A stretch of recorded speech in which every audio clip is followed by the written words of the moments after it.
Welcome back. Tens of thousands of Baltimore residents had to find a different way around the city today. How light rail's emergency shutdown is impacting commuters. Leaders across the state expressing concerns over the cost of the Kerwin plan. We break down tonight's debate in Cambridge. With carjackings on the rise throughout the area, why some residents are saying they feel unsafe in their own communities. Live from WBFF in Baltimore, this is Fox 45 News at 6. Good evening, and thank you for joining us. I'm Rebecca Pryor in for Maxine. Today, thousands of people had to find alternative ways to get from and to and around the city after an abrupt announcement from the MTA suspending the light rail service indefinitely. Alexa Ashwell spoke with a local economist about how it could impact city residents. A local economist says the impact will be large and far-reaching, from the state to the everyday person living and working here in Baltimore. The streets surrounding Lexington Market here in downtown Baltimore noticeably quieter. The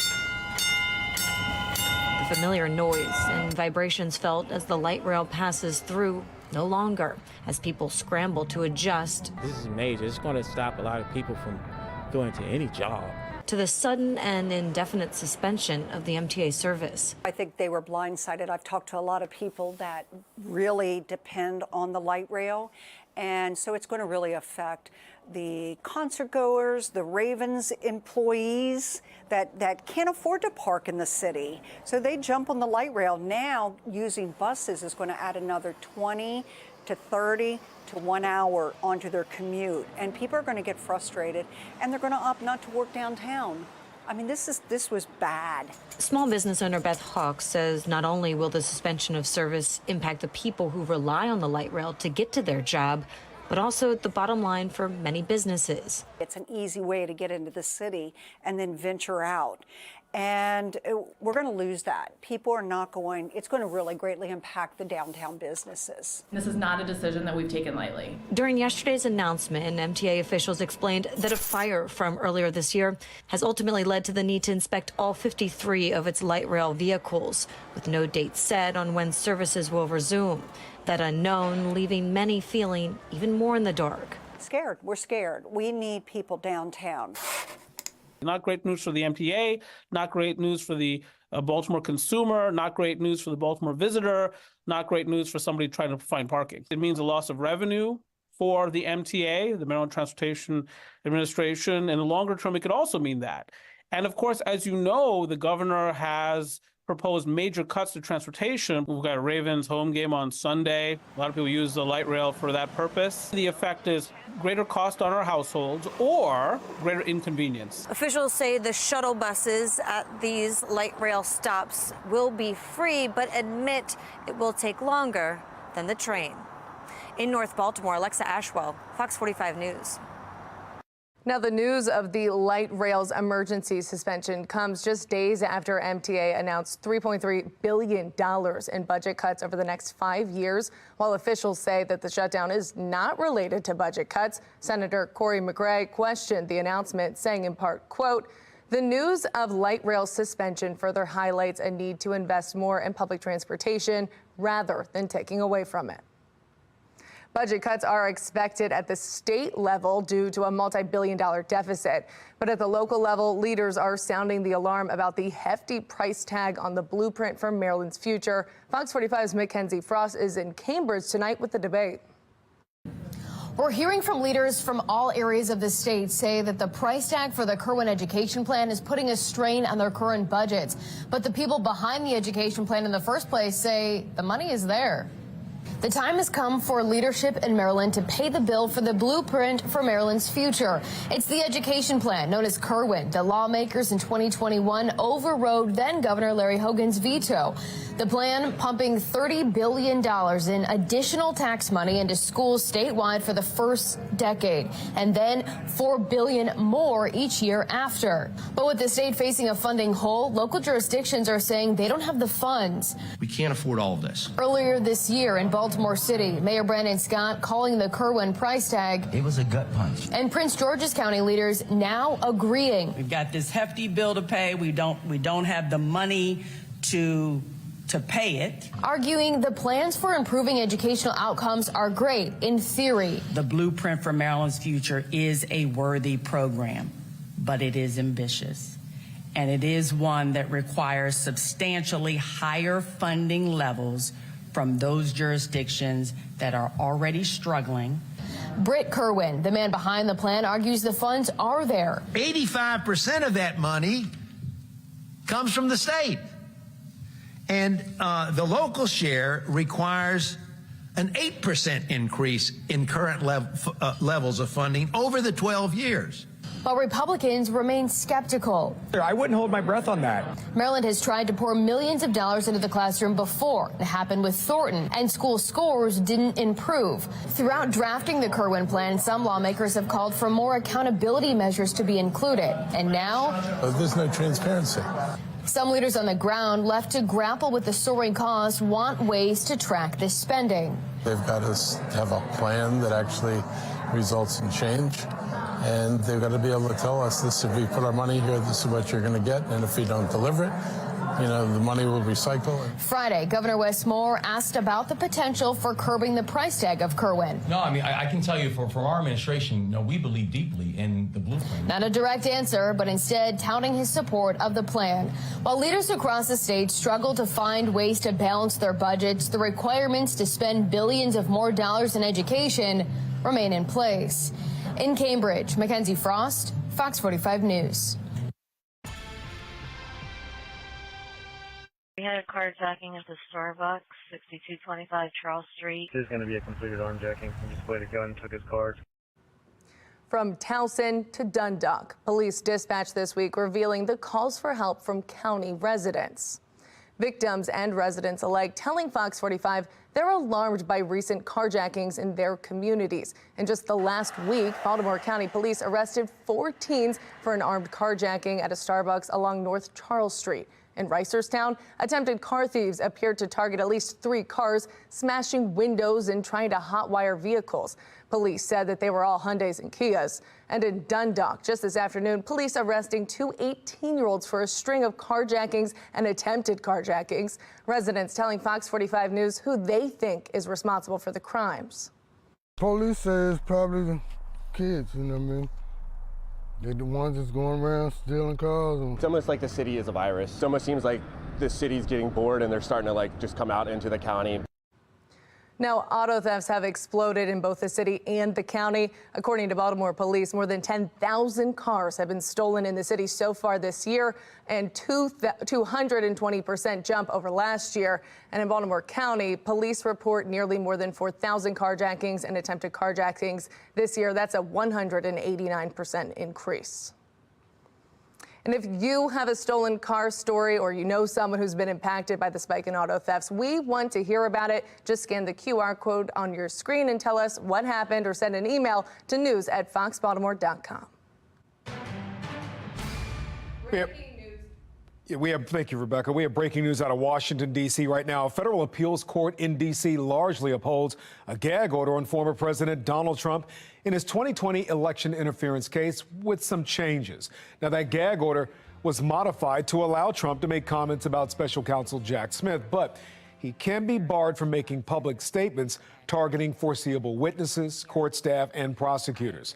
Trump has argued the gag order is unconstitutional, violating his First Amendment rights.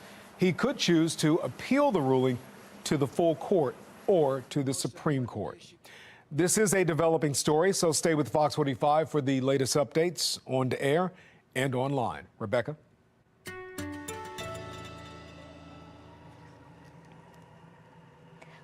Well, we have been enjoying a beautiful start to the weekend. Our temperatures have been in the 50s, above average for this time of year.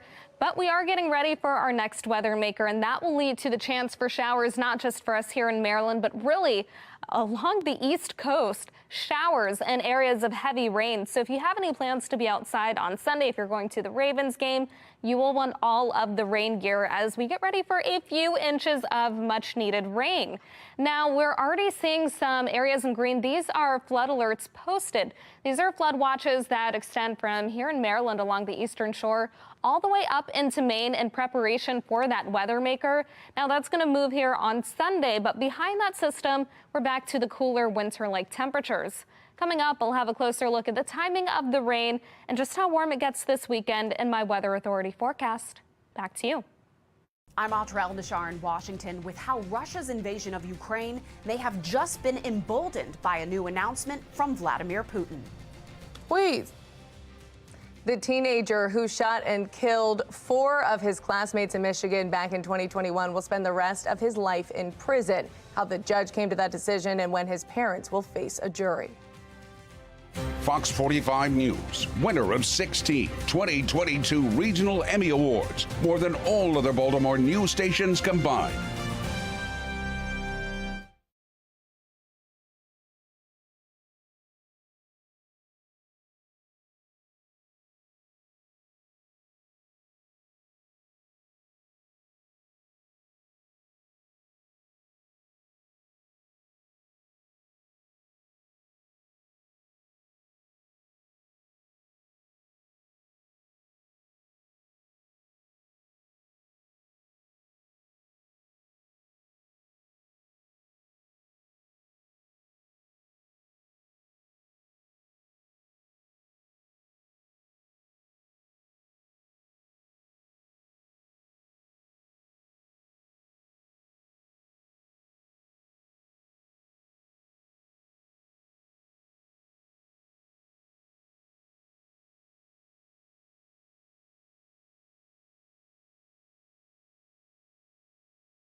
Welcome back. The 17-year-old who shot and killed 4 Michigan classmates and wounded 7 others in 2021 will spend the rest of his life behind bars without the possibility of parole.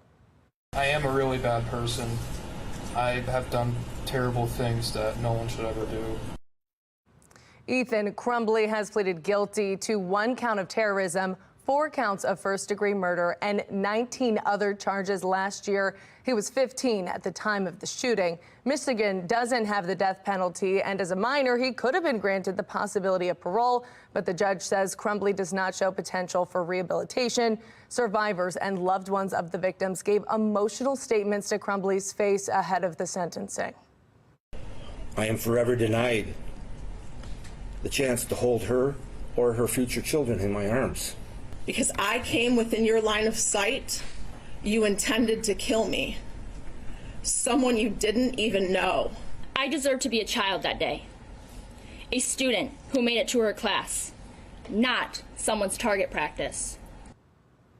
His defense, which argues he struggles with mental illness and has improved in his 2 years in jail, may appeal the ruling. Crumbly's parents are set to stand trial in January, facing charges of involuntary manslaughter for buying their son a handgun.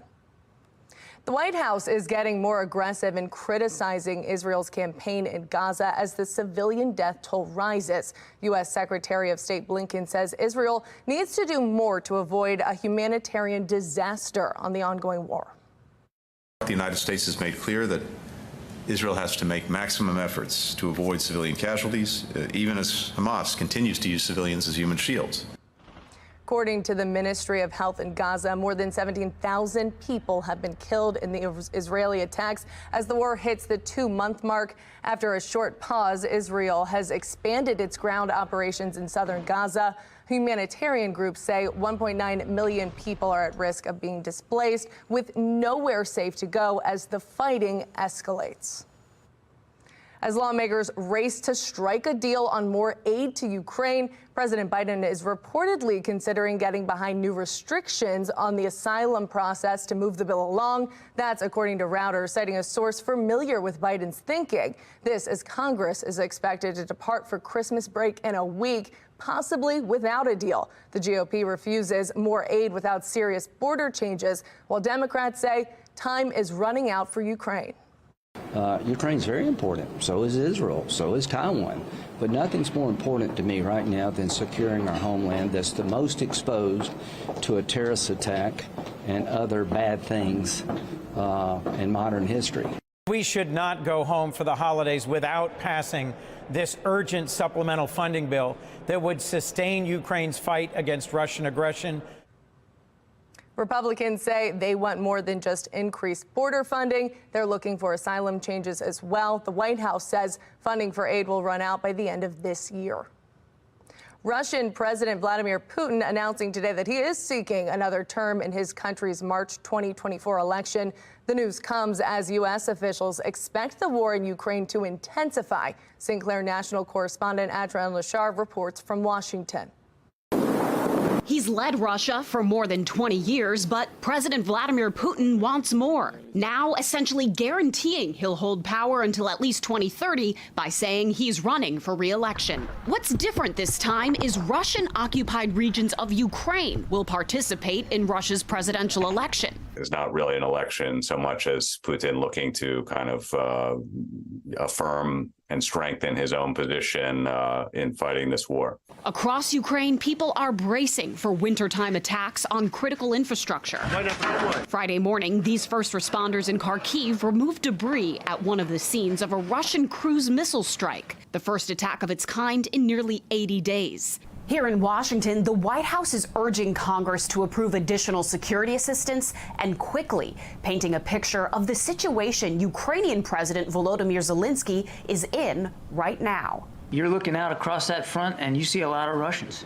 You see a lot of Russians that are getting increased in size because Mr. Putin continues to recruit additional manpower and throw them into the fight. In a recent interview with a German outlet, NATO Secretary General Jens Stoltenberg said they should be prepared for bad news out of Ukraine and urged member nations to ramp up production of ammunition. The White House says within a matter of weeks, it will run out of resources to provide Ukraine with security assistance. And that's just, that should be unacceptable to everybody. There's broad bipartisan support in Congress to get it done, but I will not go back to South Carolina and try to explain why I helped Ukraine, Taiwan, and Israel and did nothing to secure our own border. Republicans insisting they condition new aid for Ukraine on border and immigration policy changes. No small task, it's long been one of the most difficult issues for Washington to address, even before war in Eastern Europe raised the stakes. On Capitol Hill, I'm Atra El-Nashar reporting.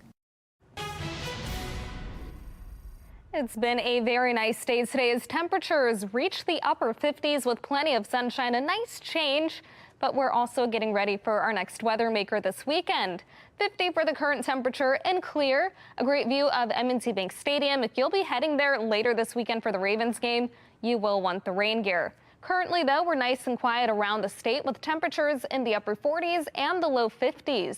Overnight, it gets cold again as temperatures fall to the 30s. We'll stay above freezing, and then for the afternoon, We're getting ready for the 50s once again. Some spots even inching close to that 60-degree mark, but we'll have a mix of sunshine and clouds, and it'll be another nice day for spending time outside until our next weather maker arrives. We're keeping watch on this low pressure system. That's going to move east, and we'll have the chance for showers over the weekend, mainly on Sunday into early Monday. We're already seeing flood watches posted. That's for all of these areas in green, and that extends from the eastern shore all the way up into Maine, and it's in preparation for that system.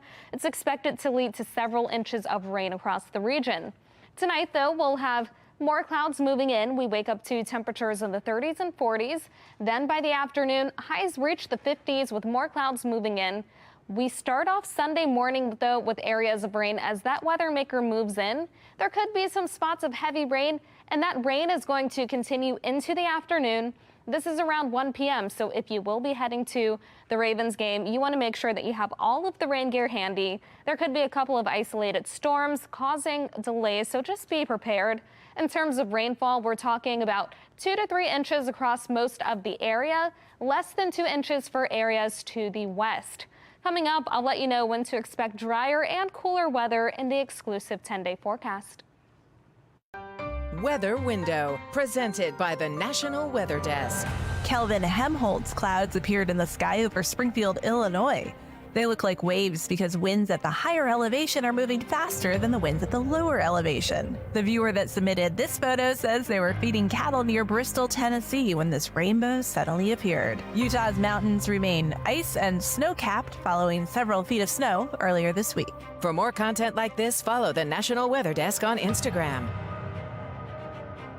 I'm Angela Brown in Washington, D.C. New polling that could spell trouble for the president's re-election campaign.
Welcome back. The discontent within the Democratic Party appears to be growing as new polling indicates many Democrats want someone else. The National Desk's Angela Brown takes a closer look at those numbers. If the presidential election was held today, former President Donald Trump would beat President Joe Biden in 5 battleground states, including Michigan and Pennsylvania, according to a stunning new poll from New York Times, Siena College. Political experts say the Democrats need to wake up. The poll is a useful warning to Democrats about the job they have to do. Part of that job is convincing Democrats that Biden is their guy. A new Yahoo News YouGov poll found 54% of Democrats would like to see another Democrat enter the race for the party nomination. A long shot to political analyst Kelvin Dark. Biden is old school Democrat, and that kind of centrist, policies, like I like to say from the 80s, 90s, early 2000s, definitely appealed enough for him to win in 2020. But I think a lot of Democrats want, some fresher ideas. Unfortunately, I think that ship has sailed. President Biden is the sitting president, and Democrats right now don't have a plan B. But there are concerns about his age, lagging poll numbers, the economy, and other factors dragging down his campaign. Reporting in Washington, D.C., I'm Angela Brown. We're getting ready for another beautiful day tomorrow as temperatures rise to the upper 50s. And then we're looking at the 60s on Sunday. Along with the next weather maker, we'll have areas of heavy rain and windy conditions. So if you are going to the Ravens game, make sure that you have the rain gear handy. 47 cooler and windy on Monday, 49 on Tuesday. We're back to the 50s on Wednesday, low to mid 50s on Thursday and Friday. And then for the upcoming weekend, temperatures in the upper 40s and the low 50s. Rebecca? Thanks, Jasmine. And finally tonight, even royalty can't resist a good Christmas carol. Members of the British royal family are celebrating the holiday season with a carol service at Westminster Abbey. The event is in its 3rd year, hosted by Catherine, the Princess of Wales. She and her husband, Prince William, along with their 3 children, attended today's service. The royal couple's children also dropped off Christmas postcards to support children in need. And that is all for Fox 45 News at 6. Family Feud is next. We will see you again tonight at 10.